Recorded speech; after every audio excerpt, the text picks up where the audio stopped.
Assalamualaikum warahmatullahi wabarakatuh. Selamat milad ketiga HBC. Semoga makin tumbuh berkembang, melangkah mengepak sayap ke udara tanpa lupa ke bumi. Sekali lagi, selamat HWC, selamat Minsa dan para cokter berserta Solmantar. Hidup literasi. Bismillahirrahmanirrahim. Surat Kartini, 12 Januari 1900. Nona Zehandelar. Pergi ke Eropa sampai napasku yang penghabisan akan tetap jadi cita-citaku. Sekiranya dapat aku mengecilkan tubuhku hingga dapat aku masuk ke dalam sampul surat, pastilah aku turut serta dengan surat ini mengunjungi engkau, Stella, dan abang kesayanganku. Dan diamlah, cukuplah. Bukan salahku, Stella. Di sana sini aku menulis yang bukan-bukan. Gamelan kaca di pendopo lebih tahu akan hal itu. Gamelan itu melakukan lagu kami bertiga. Bukan nyanyian, bukan lagu sebenarnya. Hanyalah bunyi dan suara. Amat lemah lembutnya. Tiada tetap, bergetar tiada berketentuan beterbangan.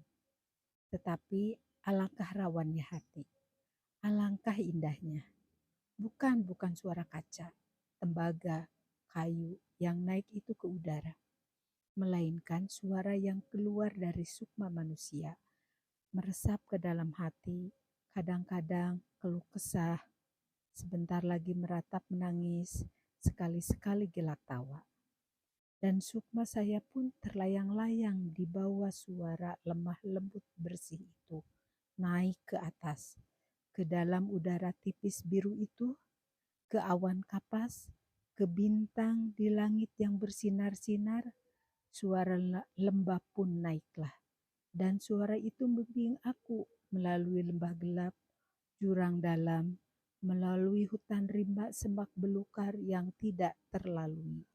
Dan sukmaku gemetar, mengerucut karena takut, karena pedih dan sedih.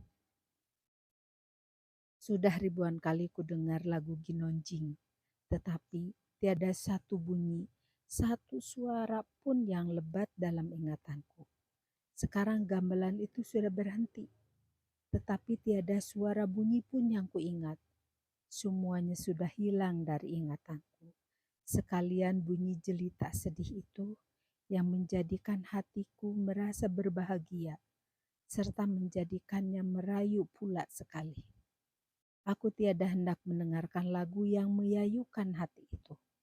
Tetapi mesti juga aku mendengarkan suara lembah lembut itu yang mengisahkan kepadaku masa yang silam, masa yang di hadapan, dan napas bunyi terang benderang bergetar itu adalah seolah-olah mengembuskan selubung yang menyelubungi segala rahasia yang akan datang. Dan terangnya tak senyata hari ini. Lukisan mata yang datang lalu melintasi mata semangatku. Gemetar tubuhku melihat di masa yang di hadapanku itu. Gambaran yang muram-muram bangkit naik. Aku tiada hendak melihat, tetapi mataku tinggal terbeliak juga. Dan pada kakiku ternganga jurang yang dalam sedalam-dalamnya. Tetapi bila aku menengadah, melengkunglah langit yang hijau terang cuaca di atasku. Dan sinar matahari kemasan bercumbu-cumbuan, bersenda gurau dengan awan putih bagai kapas itu. Maka dalam hatiku terbitlah cahaya terang kembali. Engkau menghiburkan hatiku. Terima kasih, Stella. Berharaplah aku. Katamu itu menjadi benar kiranya.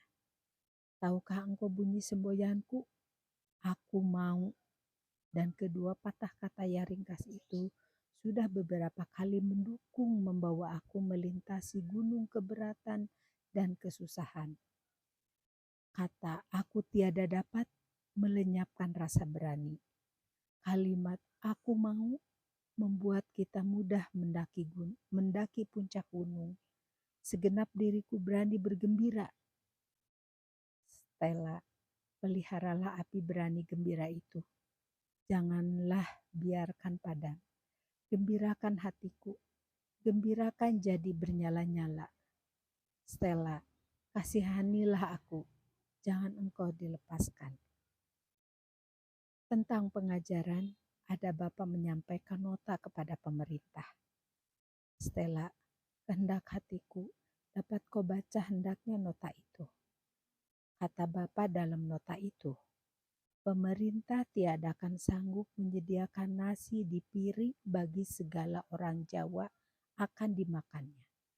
Tetapi pemerintah dapat memberikan daya upaya supaya orang Jawa itu dapat mencapai tempat makanan itu ada. Daya upaya itu ialah pengajaran. Memberi anak negeri pengajaran yang baik sama halnya seolah-olah pemerintah menyerahkan suluh ke dalam tangannya, supaya dapat ia sendiri mencari jalan yang benar yang menuju ke tempat nasi itu. Bapak akan berusaha sekuat tenaganya, akan mengajukan anak negeri dan aku pun akan turut membantunya. Bapak tiada juga suka berbuat barang sesuatu yang tiada sekehendak adat asal-usulnya.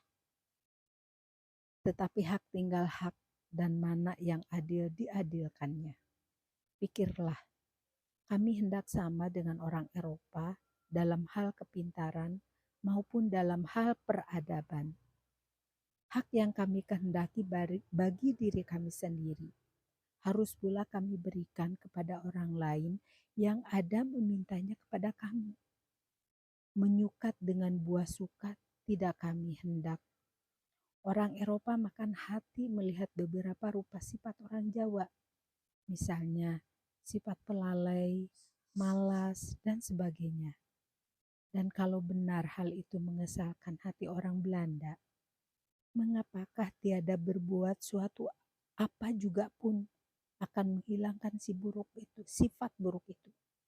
Mengapa tidak Tuan ulurkan tangan Tuan akan membangkitkan saudaranya si kulit hitam itu? Percayalah, semua sifat buruk itu dapat juga dilenyapkan.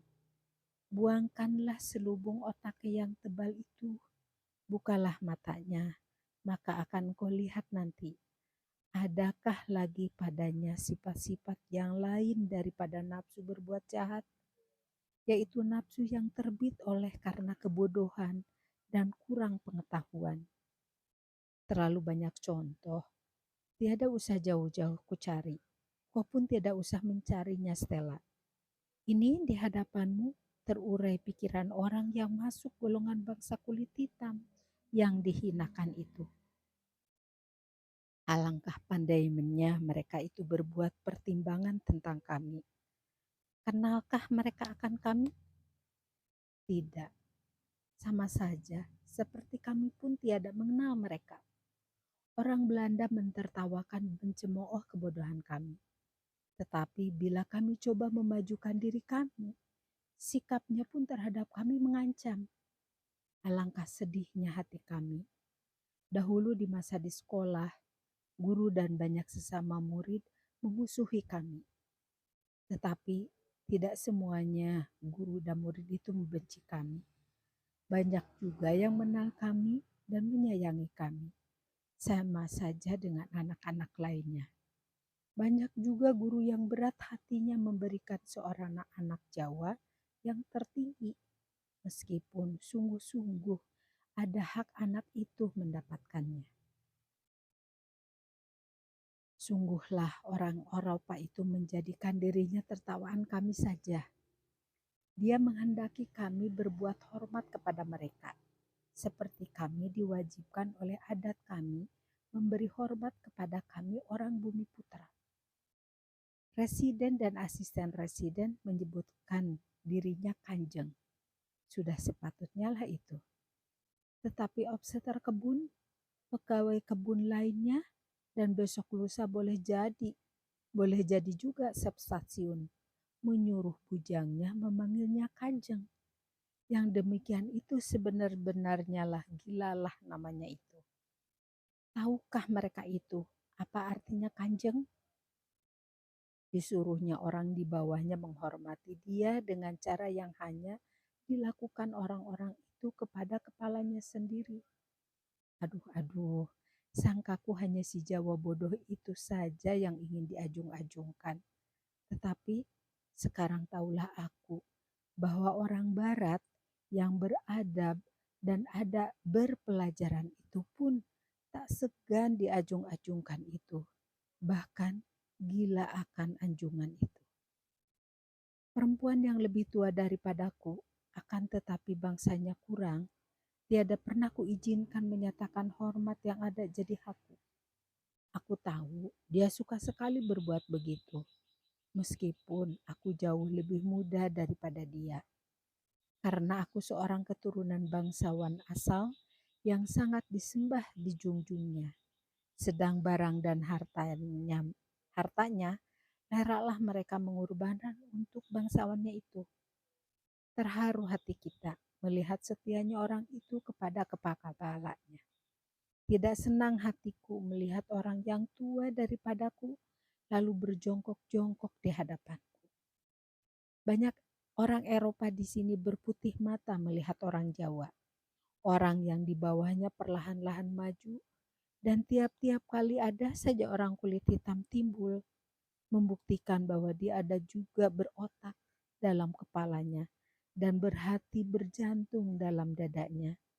Tiada bedanya dengan orang kulit putih.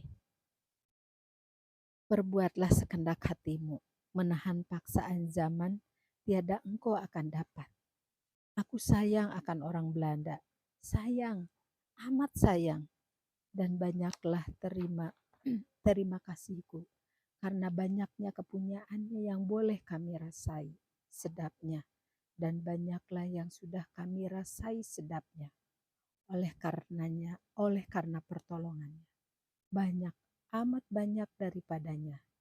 Boleh kami sebutkan sahabat kami, akan tetapi banyak amat pula yang memusuhi kami.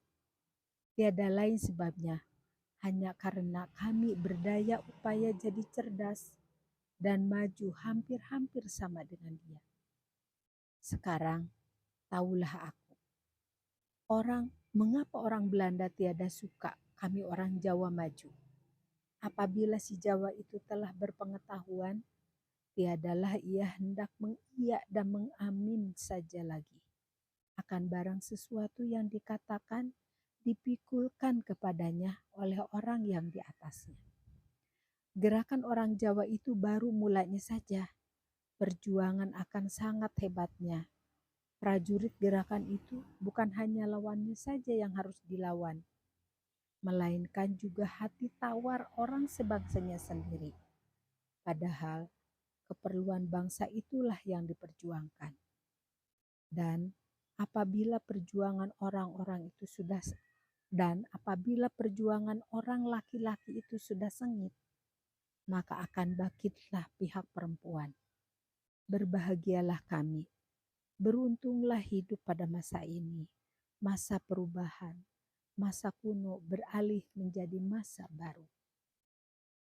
Tuhan tiadakan tuli mendengar sekian banyak hati sama-sama mendoa. Ibuku, saya yakin seyakin-yakinnya bahwa anak ibu ini tiada akan ada halangan suatu apa. Sudah tentu ibu akan mendapat kabar dengan segera bila kejadian besar itu telah tiba. Selamat malam ibuku sayang. Terimalah sekali lagi. Terima kasih kami berdua banyak-banyak. Sampaikan salam kami berdua dan terimalah sendiri cuman anak kandung ibu, Kartini. Demikian. Wassalamualaikum warahmatullahi wabarakatuh.